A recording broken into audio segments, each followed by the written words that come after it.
प्यारे दोस्तों को इंजीनियर विष्णु कुमार अग्रवाल का नमस्कार। आज मैं बात कर रहा हूँ कि बहुत ही एक डेमोक्रेटिक कंट्री के लिए, आज़ाद कंट्री के लिए खतरनाक बात है। डेमोक्रेसी, लोकतंत्र को ही खात्मा करने वाली बात है। अब वो दिखाई दे रहा है, आस्ता आस्ता हो रहा है। सब इंस्टीट्यूशन जो है, चाहे सुप्रीम कोर्ट हो, चाहे इलेक्शन कमीशन हो, चाहे इन्फोर्समेंट डायरेक्टरेट हो, सीबीआई और इनकम टैक्स डिपार्टमेंट हो, सब सरकारी डिपार्टमेंट जो है, जो पॉलिटिकल एग्जीक्यूटिव है, उसके गुलाम होते जा रहे हैं। इंडिपेंडेंट नहीं बचे वो संविधान के मुताबिक काम नहीं कर रहे हैं। अपोजिशन पार्टी का जिसको चाहो उसको गिरफ्तार कर दो, नेता को बंद कर दो, जमानत भी नहीं मिलेगी। और मुसलमान है तो उसको बिल्कुल जमानत नहीं मिलेगी। तो जैसे कई केसों में हुआ है, सुप्रीम कोर्ट तक के जो सुनने कोई तैयार नहीं है। बात जो है,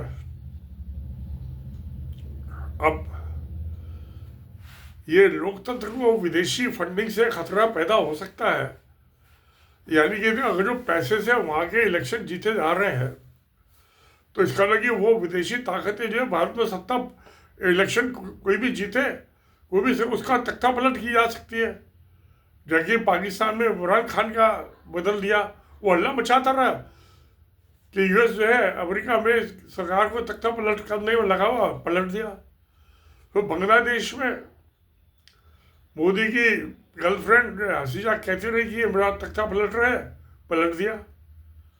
दोनों ही विदेशी फंडिंग। बाबा, हिंदुस्तान का भी नमूना अब खुलासा हो गया। मोदी जो प्रधानमंत्री बने थे, विदेशी फंडिंग के दम पे ही बने थे। यूएस के पैसे से वोट खरीदे जाते हैं, नेता खरीदे जाते हैं, इलेक्टेड नेता। तो जो इंदिरा गांधी को पहले दिखाई देती, बड़ी दूरदर्शी महिला थी वो, उन्होंने foreign contribution regulation act 1976 parliament से पास कराया था। शायद 76 जो था वो इमरजेंसी का दौर था। हमारे नरेंद्र मोदी जी को क्या हुआ कि इन्होंने आम आदमी पार्टी को जुर्म लगाया, इल्जाम लगाया कि इन्होंने फॉरेन फंडिंग से इनको हुई है, और उससे इलेक्शन जीता है दिल्ली का विधानसभा का।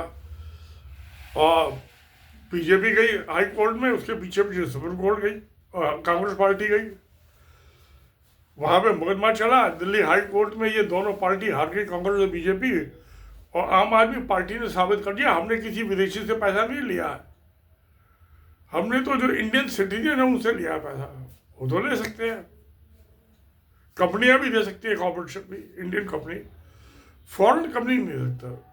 तो वहां उन्होंने साबित कर दिया कि कांग्रेस पार्टी को और बीजेपी ने फॉरेन कंट्री से, फॉरेन सिटीजन से पैसा लिया है। हाई कोर्ट के फैसला आने के बाद बीजेपी पहुंच गया सुप्रीम कोर्ट में, और वहां से स्टे ले लिया। टाइम मिल गया, फटाक से पार्लियामेंट में एक्ट अमेंडमेंट कर दिया। तो 2018-19 का मनी बिल से अमेंडमेंट उस पर किया, जबकि वो मनी बिल नहीं है मामला, वो सुप्रीम कोर्ट में पेंडिंग है। ये बेईमान चोरों के पास सुप्रीम कोर्ट की सुनवाई नहीं हुई अब तक उसकी, 2018-19 केस की। आज 25 आ गया, 7 साल से सुनवाई चालू नहीं उस केस की। ये हालत है डेमोक्रेसी की। तो अब जो है, मगर बात क्यों खुलासा हो गया अब ये तो ले रहे हैं पैसे, शुरू से ले रहे हैं, जब से आरएसएस बना है तब से ले रहे हैं। अब क्या हो, डोनाल्ड ट्रंप जो नए प्रेसिडेंट बने, जो 20 जनवरी को वहां का सरकार का कामकाज संभाला, उन्होंने भी 5-6 दिन पहले कह दिया कि मैंने अपने प्यारे दोस्त प्रधानमंत्री नरेंद्र मोदी को 21 बिलियन डॉलर जो है यूएस गवर्नमेंट ने दिए थे इलेक्शन के लिए, तो चुनाव लड़ने के लिए। अब हल्ला गुल्ला चल रहा है। अब सवाल ये है, मोदी जी अब तक जबान नहीं खोली। झूठे तो ये मोदी भी है, वो डोनाल्ड, दोनों ही सारे नेता झूठे होते हैं। वो ये अगर जो नहीं लिए तो ये तो कह सकते हैं नहीं लिए।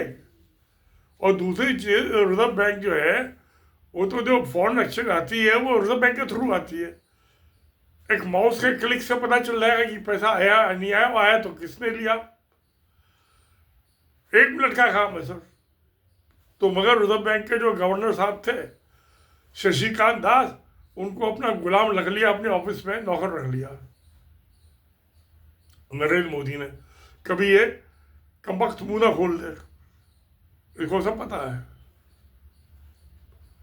पैसा इसी के टाइम में आया जब रिजर्व बैंक का गवर्नर था। तो खैर ये तो अदलते बदलते रहते हैं। अब सवाल ये है कि क्या विदेशी पैसे से भारत में इलेक्शन लड़े जाते हैं और जीते जाते हैं? तो जिस पैसे से जीते जाते हैं उसी पैसे से हराए भी जा सकते हैं और उसी पैसे से तख्ता पलट भी किया जा सकता है। सब कुछ मुमकिन है। मोदी जी ये कह दे कि सब भाई मैंने नहीं लिया, पैसा लिया भी है तो भी कह दे नहीं है। वो तो झूठे तो सारे नेता होते हैं। मोदी कौन सा ईमानदार है और डोनाल्ड ट्रंप कौन सा ईमानदार है? वो कौन सा सच का पुजारी है? कोई नहीं है।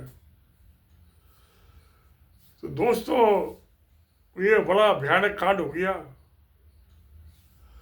यानी डेमोक्रेसी को खतरा पैदा हो गया, जैसे पाकिस्तान में हो गया, बांग्लादेश में हो गया। क्या यहाँ पे भी तख्ता पलट होगा? और डोनाल्ड ट्रंप ने क्यों खुलासा किया? दिया था बिडेन के टाइम में, जब वो प्राइम मिनिस्टर थे, प्रेसिडेंट थे यूएस के। पैसा उसके टाइम में दिया गया, खुलासा किया बिडेन के टाइम में, पैसा पेमेंट हुआ, खुलासा किया ट्रंप ने। अब सरकार का तो सारा हिसाब किताब जो भी सत्ता में आया था उसके बाद आ ही जाता ना रिकॉर्ड रोज नामचा। अब बहुत एजेंसी है वहाँ यूएस में, इंडिया जैसी गुलाम एजेंसी नहीं है वहाँ की जो आज़ाद है, वहाँ का फेडरल बैंक भी आज़ाद है, मीडिया भी आज़ाद है। हिंदुस्तान का तो मीडिया भी गुलाम है। तो इस बात पे स्पेशल सेशन क्यों नहीं बुलाया गया पार्लियामेंट का?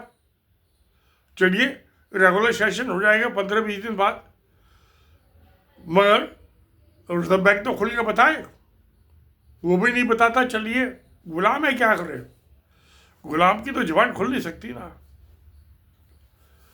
तो मोदी जी इतना तो कर सकते हैं भाई, डोनाल्ड ट्रंप को एक शो का नोटिस इशू कर दें कि तुम मेरा डिफेमेशन कर रहे हो कि मैंने पैसा लिया इलेक्शन लड़ने के लिए, तो डिफेमेशन का सूट फाइल कर दे।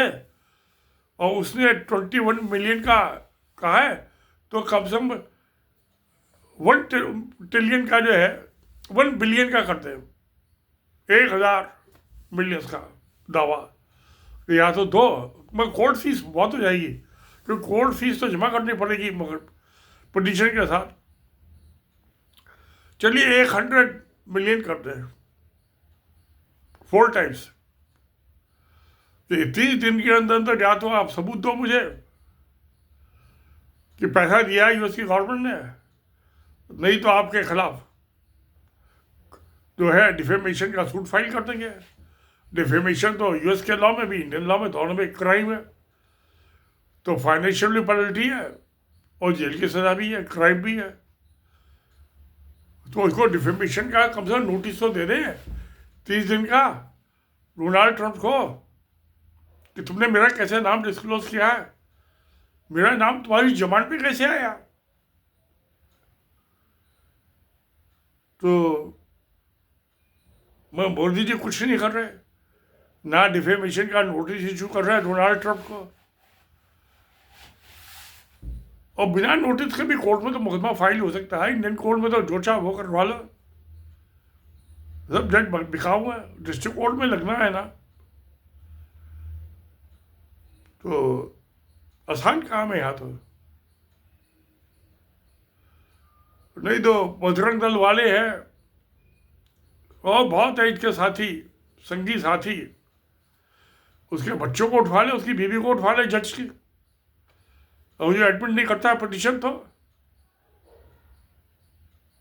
पिटीशन जब तू मेरे हक में फैसला कर देगा तब तेरे बच्चे छूटेंगे और तेरी बीवी छूटेगी।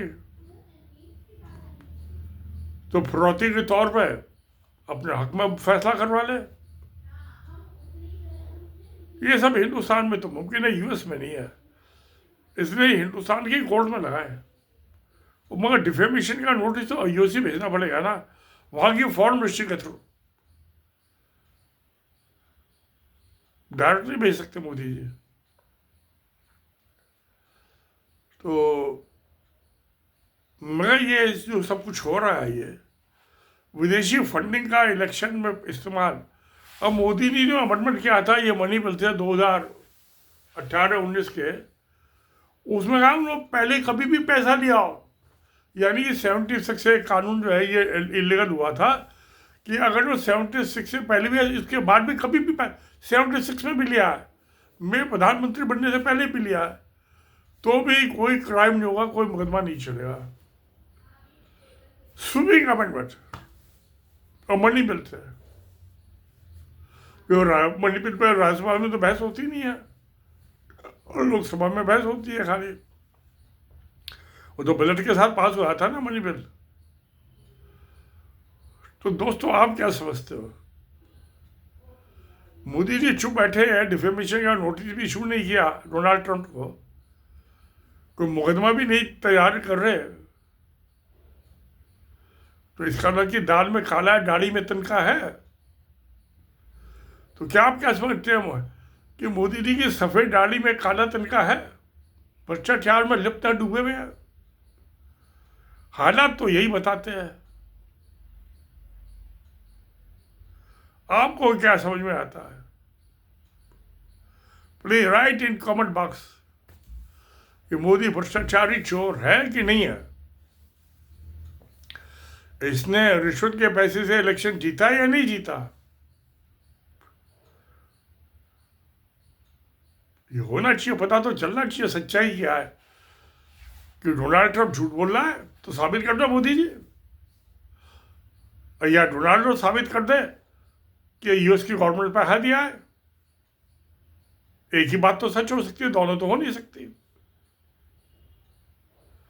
तो सच्चाई तक जाना बहुत जरूरी है, इसलिए सत्यमेव जयते। नमस्कार, धन्यवाद।